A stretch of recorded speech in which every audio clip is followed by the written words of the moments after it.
Chapter 12. Porthos was discontented with his condition.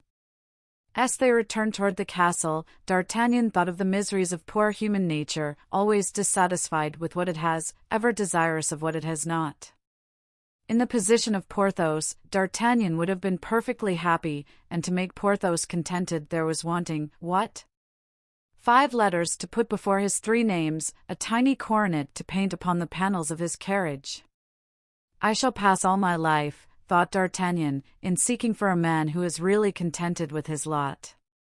Whilst making this reflection, chance seemed, as it were, to give him the lie direct. When Porthos had left him to give some orders, he saw Mousqueton approaching. The face of the steward, despite one slight shade of care, light as a summer cloud, seemed a physiognomy of absolute felicity. Here is what I am looking for, thought D'Artagnan, but alas! The poor fellow does not know the purpose for which I am here. He then made a sign for Mousqueton to come to him. Sir, said the servant, I have a favor to ask you. Speak out, my friend. I am afraid to do so. Perhaps you will think, sir, that prosperity has spoiled me? Art thou happy, friend? Asked D'Artagnan. As happy as possible, and yet, sir, you may make me even happier than I am. Well, speak, if it depends on me. Oh, sir. It depends on you only. I listen, I am waiting to hear. Sir, the favor I have to ask of you is, not to call me Mousqueton but Mouston. Since I have had the honor of being my lord's steward, I have taken the last name as more dignified and calculated to make my inferiors respect me. You, sir, know how necessary subordination is in any large establishment of servants. D'Artagnan smiled. Porthos wanted to lengthen out his names, Mousqueton to cut his short. Well, my dear Mouston, he said, rest satisfied. I will call thee Mouston, and if it makes thee happy, I will not tutoyer you any longer. Oh, cried Mousqueton, reddening with joy, if you do me, sir, such honor, I shall be grateful all my life. It is too much to ask. Alas, thought D'Artagnan, it is very little to offset the unexpected tribulations I am bringing to this poor devil who has so warmly welcomed me. Will monsieur remain long with us? Asked Mousqueton, with a serene and glowing countenance. I go tomorrow, my friend, replied D'Artagnan. Ah, monsieur, said Mousqueton, then you have come here only to awaken our regrets. I fear that is true, said D'Artagnan, in a low tone. D'Artagnan was secretly touched with remorse, not at inducing Porthos to enter into schemes in which his life and fortune would be in jeopardy, for Porthos, in the title of Baron, had his object and reward, but poor Mousqueton, whose only wish was to be called Mouston, was it not cruel to snatch him from the delightful state of peace and plenty in which he was? He was thinking of these matters when Porthos summoned him to dinner. What? To dinner? Said D'Artagnan. What time is it, then? Why, it is after 1 o'clock. Your home is a paradise, Porthos, one takes no note of time. I follow you, though I am not hungry. Come, if one can't always eat, one can always drink, a maxim of poor Athos, the truth of which I have discovered since I began to be lonely. D'Artagnan, who as a Gascon, was inclined to sobriety, seemed not so sure as his friend of the truth of Athos's maxim, but he did his best to keep up with his host. Meanwhile, his misgivings in regard to Mousqueton recurred to his mind, and with greater force, because Mousqueton, though he did not himself wait on the table, which would have been beneath him in his new position, appeared at the door from time to time and evinced his gratitude to D'Artagnan by the quality of the wine he directed to be served. Therefore, when, at dessert, upon a sign from D'Artagnan, Porthos had sent away his servants and the 2 friends were alone, Porthos, said D'Artagnan, who will attend you in your campaigns? Why, replied Porthos, Mouston, of course. This was a blow to D'Artagnan. He could already see the intendant's beaming smile change to a contortion of grief. But, he said, Mouston is not so young as he was, my dear fellow, besides, he has grown fat and perhaps has lost his fitness for active service. That may be true, replied Porthos, but I am used to him, and besides, he wouldn't be willing to let me go without him, he loves me so much.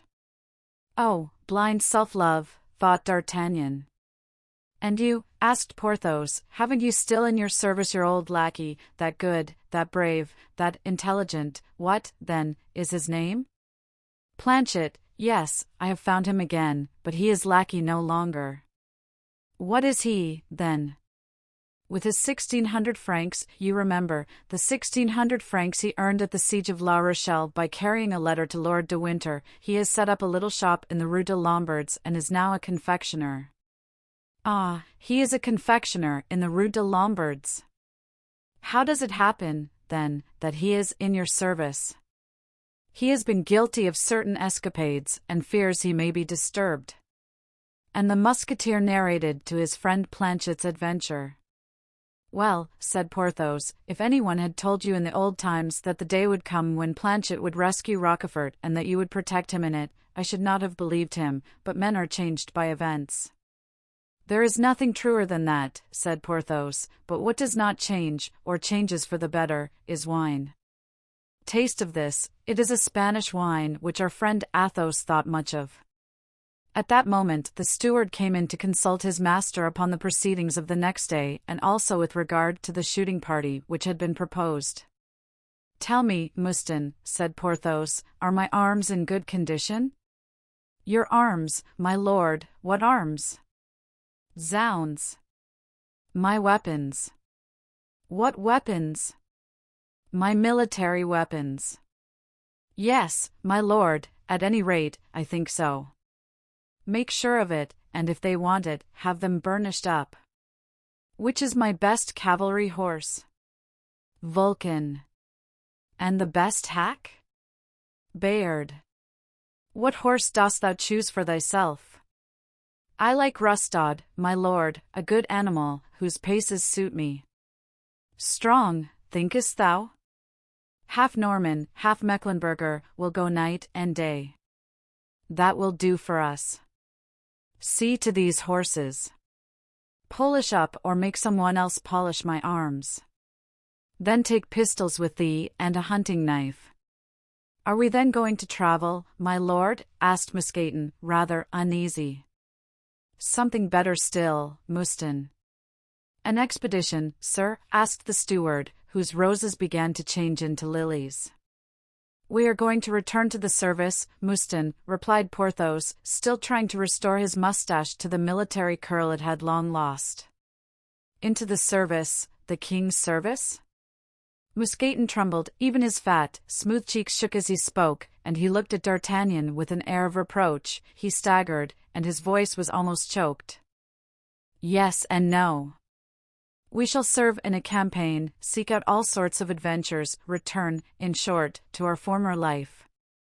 These last words fell on Mousqueton like a thunderbolt.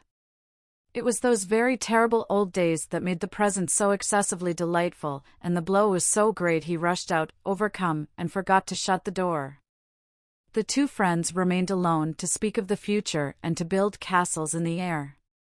The good wine which Mousqueton had placed before them traced out in glowing drops to D'Artagnan a fine perspective, shining with quadruples and pistoles, and showed to Porthos a blue ribbon and a ducal mantle. They were, in fact, asleep on the table when the servants came to light them to their bed.